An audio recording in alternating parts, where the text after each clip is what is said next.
adalah merujuk kepada undang-undang yang digubal oleh badan khas yang bertanggungjawab dari segi perlembagaan. Yang kedua, kuasa perundangan di Malaysia telah ditetapkan melalui Perkara 44 Perlembagaan Malaysia. Parlimen adalah badan perundangan bagi kerajaan persekutuan dan ia membuat undang-undang yang boleh dikuatkuasakan di seluruh negara. Parlimen meluluskan undang-undang persekutuan, membuat pindaan kepada undang-undang persekutuan yang ada, memeriksa dasar-dasar kerajaan, meluluskan perbelanjaan kerajaan dan meluluskan hasil-hasil cukai yang baru. Yang di-Pertuan Agong, mengikut Perkara 55 Perlembagaan Persekutuan, hanya Seri Paduka Baginda yang di-Pertuan Agong sahaja boleh memanggil Parlimen untuk bersidang. Baginda juga mempunyai kuasa mutlak untuk menghentikan ataupun membubarkan Parlimen. Dewan Negara ialah Senat bagi Persekutuan Malaysia. Ia bertindak sebagai Dewan Perwakilan Rakyat yang tertinggi di Malaysia. Dewan Negara merupakan salah satu daripada dua dewan dalam Parlimen. Satu lagi-nya dikenali sebagai Dewan Rakyat. Seramai 70 ahli Dewan Negara bergelar senator di mana hanya 26 daripada 70 yang dipilih melalui pengundian oleh negeri dengan 2 senator setiap negeri di Persekutuan dan 44 lagi dilantik dan dipilih oleh Yang di-Pertuan Agong. Dewan Rakyat merupakan salah satu daripada dua dewan di dalam Parlimen Malaysia. Semua rancangan undang-undang perlulah diluluskan oleh kedua-dua dewan Parlimen iaitu Dewan Rakyat dan Dewan Negara. Sebelum dihantar kepada Yang di-Pertuan Agong untuk mendapat perkenan diraja, ahli-ahli Dewan Rakyat juga dikenali sebagai ahli Parlimen dan ahli yang diberhormat. Yang di-Pertuan Agong atau Raja Malaysia ialah gelaran rasmi bagi Ketua Negara Malaysia. Gelaran rasmi yang penuh adalah ke bawah duli Yang Maha Mulia Seri Paduka Baginda Yang di-Pertuan Agong. Yang di-Pertuan Agong adalah salah satu daripada beberapa bentuk monarki di dunia dengan raja yang dipilih. Komponen kedua dalam Parlimen Malaysia adalah Dewan Negara. Dewan Negara juga dikenali sebagai Dewan Senat dan ahlinya dikenali sebagai Senator. Bilangan ahli Dewan Negara adalah tertakluk kepada Pasal 1 Perkara 45 Perlembagaan Persekutuan iaitu tidak melebihi daripada 70 orang ahli pada satu masa. 26 ahli daripadanya dipilih oleh Dewan Undangan Negeri sebagai mewakili 13 buah negeri iaitu setiap negeri diwakili oleh 2 orang ahli sahaja. 44 ahli yang dilantik oleh Seri Paduka Baginda Yang di-Pertuan Agong atas nasihat Perdana Menteri termasuk 2 ahli dari wilayah Persekutuan Kuala Lumpur dan 1 ahli masing-masing dari wilayah Persekutuan Labuan dan Putrajaya. Antara kriteria anggota ahli Dewan Negara ialah warga negara Malaysia, berumur melebihi 30 tahun, waras fikiran, tidak muflis atau bankrupt dan tiada rekod jenayah. Mengikut Fasal 4 Perkara 45, kedudukan Dewan Negara boleh dipinda oleh Parlimen dengan undang-undang. Pindaan yang boleh dibuat oleh Parlimen ialah menambah bilangan ahli-ahli yang akan dipilih bagi tiap-tiap satu negeri hingga 3 orang. Seterusnya meminda cara pemilihan ahli-ahli yang dipilih oleh negeri-negeri supaya ahli-ahli itu dipilih melalui undi rakyat. Dan yang terakhir, mengurangkan atau menamatkan keahlian mereka yang dilantik oleh YDPA. Tempoh jawatan sebagai senator adalah selama 3 tahun iaitu 1 penggal. Maksimumnya ialah 6 tahun iaitu 2 penggal. Namun, tempoh jawatan tidak terjejas walaupun Parlimen dibubarkan. Dewan Negara berfungsi untuk membahaskan rang undang-undang yang diluluskan oleh Dewan Rakyat dan memberi rekomendasi. Dewan Negara juga boleh memulakan sesuatu rang undang-undang kecuali rang undang-undang keuangan. Selain itu, Dewan Negara hanya berkuasa menangguh sesuatu rang undang-undang yang diluluskan oleh Dewan Rakyat tetapi tidak mempunyai kuasa untuk menolak. Dewan Rakyat. Dewan Rakyat adalah komponen ketiga dalam Parlimen Malaysia. Ia merupakan satu majlis khas untuk rakyat menyuarakan hasrat dan pendapat serta mendapatkan pembelaan menerusi wakil-wakil mereka. Kesemua ahli Dewan Rakyat dipilih menerusi sistem pilihan raya pelbagai parti. Mengikut Perkara 46 Perlembagaan Persekutuan, Dewan Rakyat hendaklah dianggotai oleh 209 ahli daripada 13 buah negeri dalam Persekutuan, 11 ahli daripada wilayah Persekutuan Kuala Lumpur, seorang ahli daripada wilayah Persekutuan Labuan dan seorang ahli daripada wilayah Persekutuan Putrajaya. Keahlian Dewan Rakyat. Dewan Rakyat mestilah berumur 21 tahun ke atas, warga negara Malaysia, bermaaf status di Malaysia dan sempurna akal. Seseorang ahli Dewan Rakyat akan kehilangan kelayakannya apabila memperoleh kewargaan negara asing, tidak waras, bankrupt atau muflis, memegang jawatan bergaji dalam perkhidmatan awan, dan dipenjarakan lebih daripada 1 tahun tanpa pengampunan. Fungsi-fungsi Dewan Rakyat ialah menggubal rang undang-undang, membahaskan rang undang-undang, membahaskan dasar-dasar kerajaan dan membahaskan masalah rakyat serta lain-lain. Speaker Dewan Rakyat. Speaker Dewan Rakyat dipilih dalam kalangan ahli sidang Dewan, mempengerusikan Dewan, memastikan ahli Dewan patuh tata tertib Dewan, menjadi jurucakap Dewan dan mengenakan tindakan disiplin terhadap ahli Dewan. Seterusnya ialah hilang kelayakan menjadi ahli parlimen. Dalam artikel 48 perkara 1, orang-orang yang dianggap hilang kelayakan menjadi ahli parlimen, yang pertama adalah orang yang tidak sempurna akal. Yang kedua adalah orang yang memegang jawatan berpendapatan seperti ketua ahli negara atau apa-apa jawatan lain yang telah ditetapkan oleh undang-undang persekutuan sebagai jawatan berpendapatan. Yang ketiga adalah orang bankrupt yang belum dilepaskan.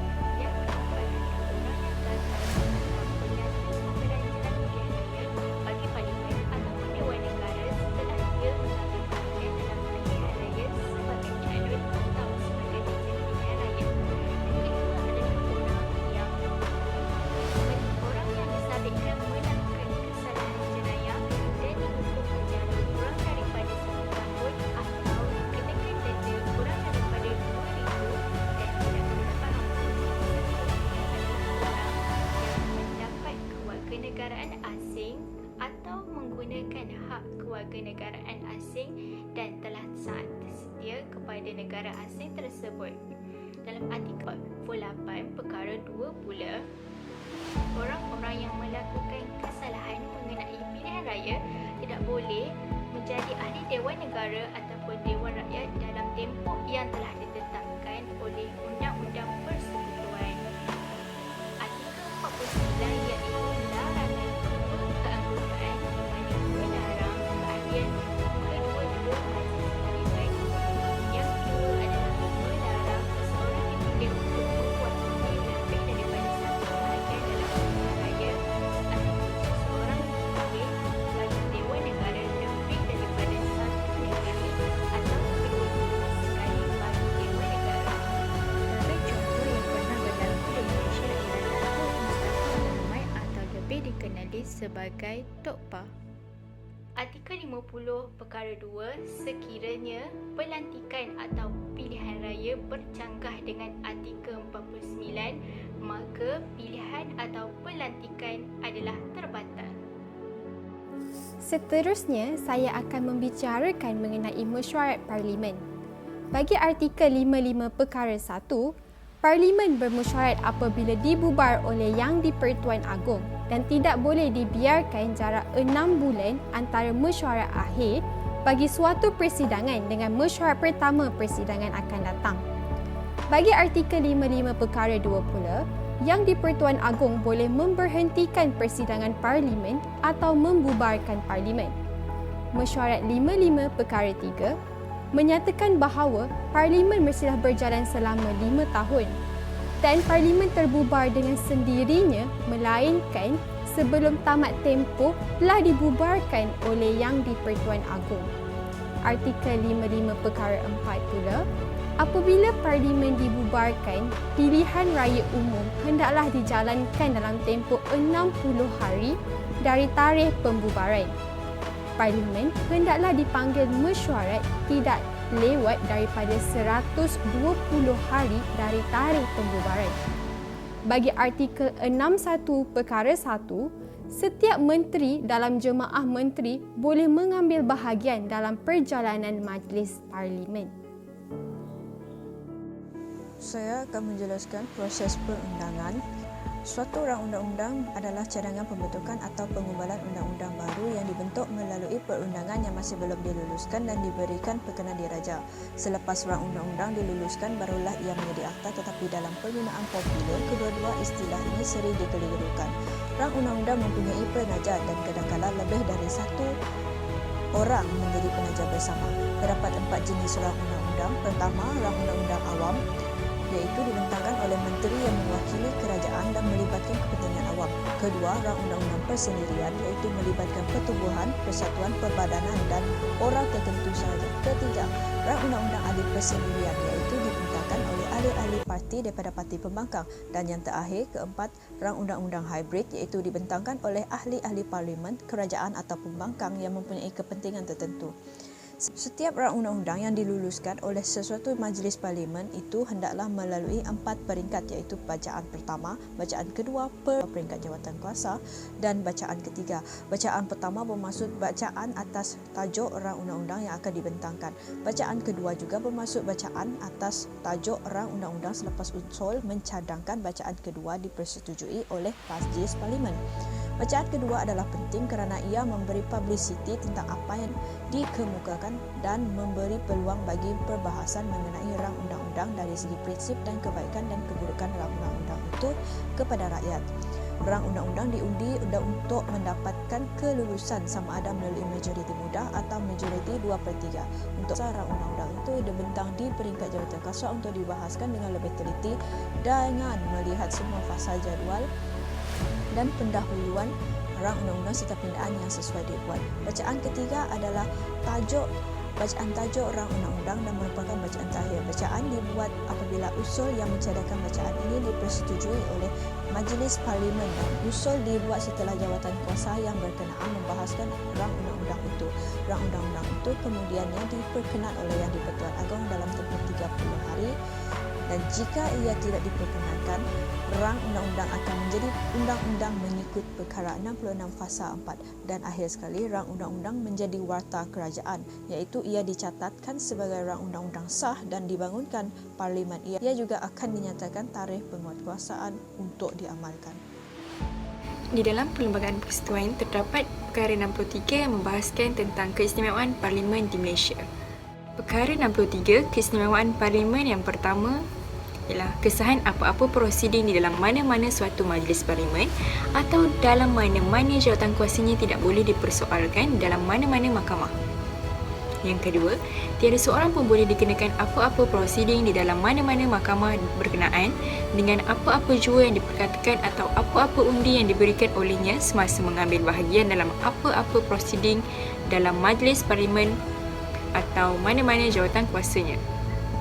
Yang ketiga, tiada seorang pun boleh dikenakan apa-apa prosiding di dalam mana-mana mahkamah berkenaan dengan apa-apa jua yang disiarkan oleh atau di bawah kuasa mana-mana suatu majlis parlimen. Yang keempat, dalam fasal 2 menyatakan bahawa tidaklah terpakai bagi mana-mana orang yang dipertuduh atas suatu kesalahan di bawah undang-undang yang diluluskan oleh parlimen di bawah fasal 4 perkara 10 atau atas suatu kesalahan di bawah Akta Hasutan 1948, Akta 15 sebagaimana yang dipinda oleh Ordinan 45. Yang kelima, dalam fasal 4, tiada seorang pun boleh dikenakan apa-apa prosiding di dalam mana-mana mahkamah berkenaan dengan apa-apa jua yang diperkatakan olehnya tentang YDPA atau seorang raja semasa mengambil bahagian dalam apa-apa prosiding suatu majlis parlimen atau mana-mana jawatan kuasanya kecuali jika dia menganjurkan penghapusan kedudukan perlembagaan YDPA sebagai ketua utama negara bagi persekutuan atau kedudukan perlembagaan raja sesuatu negeri mengikut mana-mana yang berkenaan.